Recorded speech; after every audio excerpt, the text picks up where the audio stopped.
안녕하세요. 윤진표 교수입니다. 오늘은 동남아시아의 종족 문제에 관해서 좀 말씀드리겠습니다.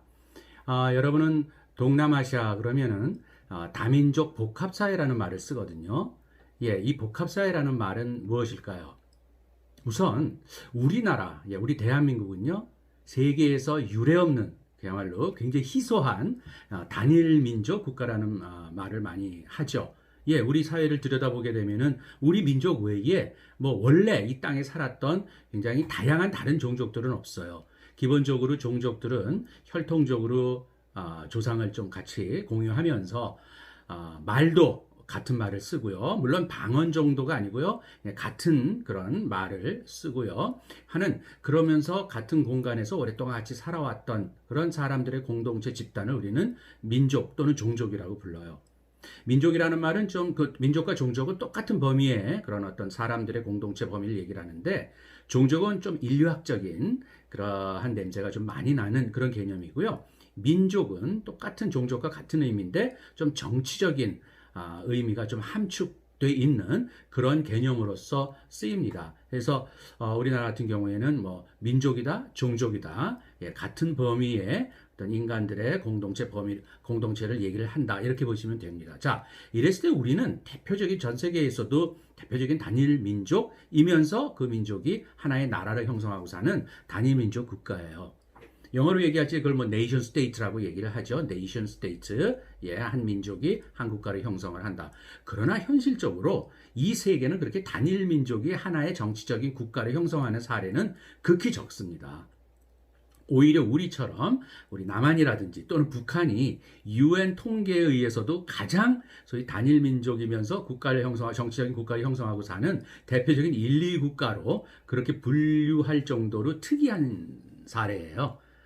오히려 세계의 일반적인 사례는 여러 민족들이 하나의 나라 안에서 같이 집단적으로 또 역사적으로 오랜 기간 동안 같이 공존해서 살아가고 있는 그러한 모습이 훨씬 더 흔한 사례죠. 그런 면에서 봤을 적에 이 동남아, 뭐 아세안이라고도 표현을 하겠습니다. 이 동남아 아세안은요, 대표적인 소위 다종족 사회입니다. 그러면서 다종족이 모여서 살면서 사회적으로 굉장히 그 종족들 간의 그 사회 속에 살고 있는 계층들이 또 나눠지고요. 하는 역할들도 좀 나눠지고요. 또 그런 종족별로 사는 지역도 또 좀 나눠지고요. 또는 어떤 그 종족이 주로 하고 있는 일 같은 것도 좀 그 종족 단위로다가 좀 분류가 되고요. 이러한 특징들로서 또 발전을 하거든요. 이것을 우리는 소위 복합사회라는 말을 표현을 해요. 그래서 다종족 또는 다민족 복합사회, 이것은 다 종족이 모여 살면서 그러한 종족적인 것을 배경으로 하면서 여러 가지 사회적인 다 계층적인 그러한 특징을 갖고 있는 사회를 우리는 복합사회라고 하는 말로 표현을 합니다. 동남아시아 아세안은요, 대표적인 이런 다종족, 다계층 사회인 소위 복합사회라고 할 수가 있습니다. 어느 나라건 동남아 10개 나라가 모두 다 이런 복합사회적인 특징을 가지고 있습니다. 그런데 우리가 여기서 또 하나 주목해 볼 것은 어느 나라든지 간에 여러 종족, 다종족, 다민족이 살고 있지만 그 안에서는 여기 다수의 종족이 있고요. 그래서 인구적으로, 숫자적으로 훨씬 많은 종족이 있고요. 또 숫자적으로 적은 종족이 있어요. 그걸 우리는 다수 종족 대 소수 종족 이렇게 표현을 하죠. 그래서 이 다종족과 소수 종족 간에는 하나의 나라 안에서 살아갈 적에 여러 가지 갈등하는 요소들도 많고요. 그런 사건도 많고 또 같이 공존해가는, 훌륭한 모습으로 공존해가는 역사를 가진 나라들도 많이 있습니다. 이것이 동남아 사회에서는 복합사회적인 특징을 가지면서도 이러한 갈등과 공존의 역사가 엮여져 가는 그러한 복합적인 모습들을 우리가 많이 볼 수가 있습니다. 여기에 한 가지 더 추가하고 싶은 것은 원래 그렇게 살고 있었던 다수의 종족이건 소수의 종족이건 살았지만 식민시대 때 특히 북쪽으로는 중국이 있지 않습니까? 그러니까 중국 사람들이 또 많이 들어와 살았어요. 이거 어떻게 보면 정말 동남아로 보게 되면 외지인들이 이주해 온 사례죠. 또 인도에서는 인도 남부지방인 타밀계 인도 사람들이 또 동남아시아로 많이 노동력으로 흡수가 돼 들어왔습니다. 이렇게 중국인들과 또 인도인들까지 그야말로 동남아시아에 많이 들어와 살면서 더더욱 더더욱 다종족, 다계층적인 복합사회적인 특징을 많이 만들어간 것이 동남아 아세안의 특징이라고 말씀을 드리겠습니다. 동남아시아에 원래 살았던 종족들이죠. 이런 것도 이제 원래 살았던, 정말로 원시 시대부터 원래 살았던 종족들을 토속 종족이라고 그러는데요. 말씀드렸듯이 대륙부 동남아 같은 경우에는 주로 이걸 큰 범위로서 종족을 좀 나타내는 큰 종족보다 좀 더 큰 개념인데 오스트로아시아계가 주로 대륙부에 살았고요. 이 도서부 동남아시아에는 소위 오스트로네시아계라고 불리는 그러한 소위 인종들이 퍼져 살았습니다. 대륙부 같은 경우에 오스트로아시아계라고 부를 적에는 종족적으로 여기에는 몬족이라든지 또는 앙코르 왕국을 만들어서 큰 동남아시아 문명에 하나의 큰 획을 그었던 크메르족이라든지 크무족이라든지 또는 짬바족이라든지 이런 고유의 소위 대륙부의 오스트로아시아계 종족들이 있고요. 도서부 같은 경우에는 오스트로네시아계라고 부르는데요. 여기는 말레이족 또는 자바의 자바족, 순다족, 마두라족, 미난카바우족, 미난카바우는 이제 수마트라 쪽에 있고요. 그다음에 바딱족도 있고요. 여기에 그다음에 무기스족, 등등 정말 수없이 많은 종족들이 오스트로네시아계라는 이름 하에 소위 도서부의 토속 종족들로 살고 있었습니다. 자, 그 다음에 우리가 정치적인 의미로 보게 되면은 이 대륙부에 특히 큰 나라가 지금 현재 3개가 있죠. 보면은 미얀마가 있고 태국이 있고 베트남이 있는데요. 그러면은 미얀마 같은 경우에 주 종족입니다. 다수 종족은 현재 누구냐? 바로 버마족입니다. 이 버마족들은요, 버마족이 됐고 또 태국 같은 경우에는 타이족이거든요. 또 베트남 같은 경우에는 위에족, 위에족이라고 부르는데 이들은 주로 역사적으로 서기 10세기 전후해서 대륙부 동남아로 진출해 내려온 어떻게 보면은 중국의 남부 지역 또는 티베트 지역에 살고 있었던 이런 종족들이 대륙부 동남아를 향해서 서서히 내려오면서 지금의 미얀마 땅을 버마족이 차지하고 또 태국 땅을 타이족이 차지하고 베트남 같은 경우에는 하노이를 중심으로 해서 소위 위에 쪽이 점점 베트남 중부와 남부까지 영토를 확장해 간 그러한 사례입니다. 그래서 미얀마의 버마족, 태국의 타이족, 베트남의 위에 쪽은 현재 이 세 나라의 물론 다수 종족이지만 역사적으로는 오히려 서기 10세기 전후해서 북쪽에서부터 지금의 그 세 나라 쪽으로 강을 따라서 또는 해안선을 따라서 점차 영토를 확장해 가면서 거기에 살고 있었던 종족들을 정복해 가거나 흡수해 간 그러한 역사를 가지고 있습니다. 이것이 대륙부 세 나라의 종족 이동과 국가 건설의 특징이라고 말씀드릴 수가 있습니다. 제가 이 표를 좀 여러분들한테 보여드리겠습니다. 얼만큼 이 동남아시아 나라들이 정말 다수의 종족들이 살고 있고 이 종족들은 또한 사회적으로 보게 되면은 아주 여러 동남아시아에 들어온 힌두교나 불교나 기독교나 이슬람이나 가톨릭이나 이런 종교들과를 믿게 되는 즉 종족들이 또 주요 종교들을 또과 연결되는 종족과 종교가 연결되는 그야말로 더 복합적이고 더 다양한 어떤 사회 균열 구조를 만들어낸 모습을 이 표를 통해서 좀 보여드리고 싶었어요.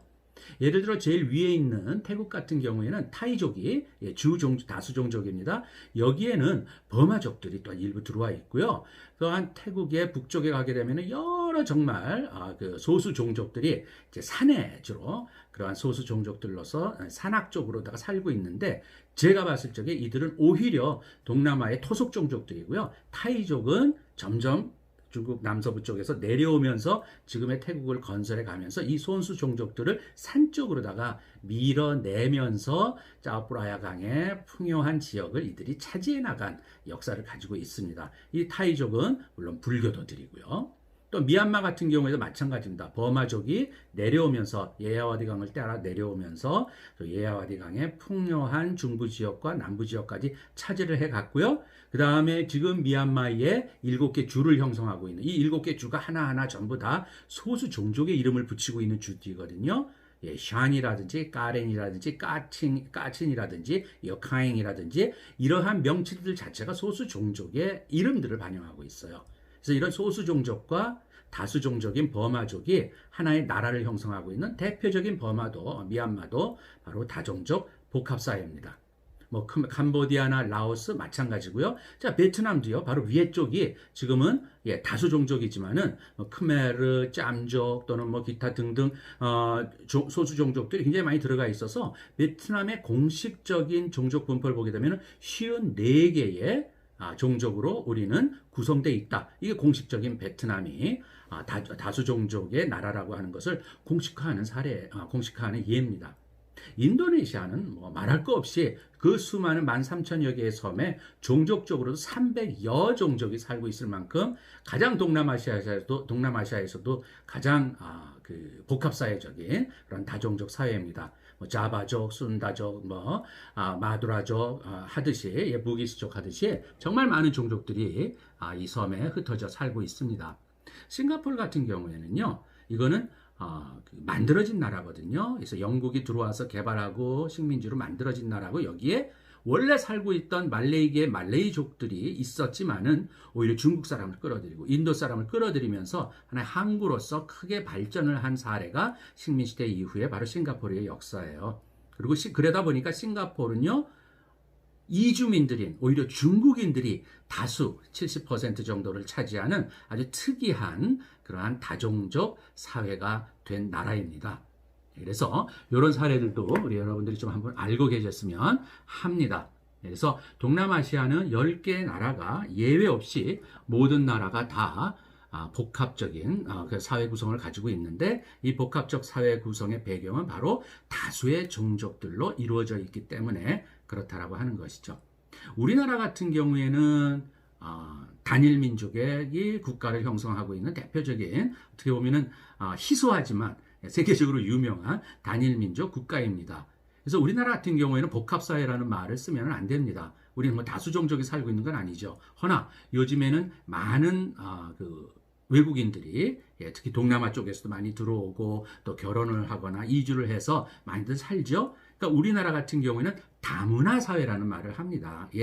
우리 한민족이 당연히 단일 민족으로 우리 대한민국에 살고 있는데 여기에 최근에 많은 민족들이 들어와서 섞여 살기 시작을 했죠. 이거는 다종족 사회라고 부를 수는 없고요. 그렇다고 해서 우리 사회 같은 경우는 그래서 다문화 사회라는 말로 다문화 사회적인 특징이 이제 많이 커가고 있다. 이런 말로 표현을 하는 것이 맞습니다.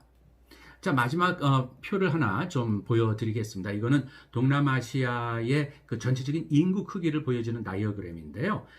녹색으로 보이는 것이 이게 바로 인도네시아 쪽입니다. 인도네시아 인구가 많죠. 특히 자바섬에 거의 1억 3천만 명의 인구가 사람이 살고 있고요. 옆에 수마트라라든지 술라웨시, 칼리만탄 뭐 이렇게 보이죠. 이게 거의 6억 5천만 명 정도가 이게 아세안의 전체 인구인데 이 중에 인도네시아에만 2억 7천만 명이니까 거의 동남아 인구의 아세안 인구의 한 40% 정도는 인도네시아 사람입니다. 그만큼 많은 인구가 인도네시아에서 살고 있다는 것을 표시를 하는 거고요. 옆에 보면 필리핀이 좀 붉은색이고 보라색이고 베트남이 노란색이죠. 필리핀과 베트남이 거의 1억 명입니다. 굉장히 큰 인구죠. 그래서 필리핀과 베트남이 거의 비슷하게 거의 1억을 거의 다 와 있는, 필리핀은 1억이 넘어갔고요. 베트남 같은 경우는 거의 1억에 지금 도달을 했습니다. 태국이나 미얀마 같은 경우에는 보시면 그보단 작지만 한 6천만 명 수준, 6천만 명 수준의 인구를 가지고 있는 대륙부 두 나라가 미얀마와 태국입니다. 그 다음에 캄보디아, 라오스, 그 다음에 싱가포르 뭐 이런 순서로, 그 다음에 브루나이 이런 순서로 구성이 되어 있습니다. 그래서 동남아 아세안 전체 인구의 크기는 6억 5천만 명 정도의 인구가 현재 살고 있는 상당히 많은 인구가 살고 있는 지역이죠. 그래서 오늘은 동남아시아는 정말 다양한 다수의 종족들이 하나의 나라 안에서 살면서 그런 다민족 복합사회적인 특징을 가지고 있는 그러한 나라들이다. 그래서 우리는 그런 것을 배경으로 해서 동남아시아의 그런 복합적인 사회문화적인 특징을 좀 인식하고 계시는 것이 좋을 것 같습니다. 그래서 동남아 사람들은 특히 아세안에서는 이런 말을 많이 해요. 다종족 사회이기 때문에 우리는 이런 다양성을 인정을 한다. 그러나 정치적으로는 또는 지역 협력적으로는 함께 가자. 이게 이제 통합의 문제죠. 그래서 이거를 다양성 속의 통일 또는 다양성 속의 통합을 지향한다는 게 동남아시아 아세안에서는 매우 중요한 슬로건이고요. 모든 나라들이 이것을 또한 지향을 하지만 특히 아세안이라는 지역협력기구 속에서는 이런 다양성 속의 통합, 통일이라고 하는 용어가 영어로는 Unity in Diversity인데요. 이걸 굉장히 강조하면서 자기네들 간의 어떤 결속과 정치적인 협력과 그런 미래지향적인 어떤 상생 발전의 어떤 중심 기조로 이 용어를 굉장히 많이 사용을 합니다. 다양성 속의 통일. 이걸 하나 또 알아두시면 좋을 것 같습니다. 오늘은 여기서 끝내도록 하겠습니다. 감사합니다.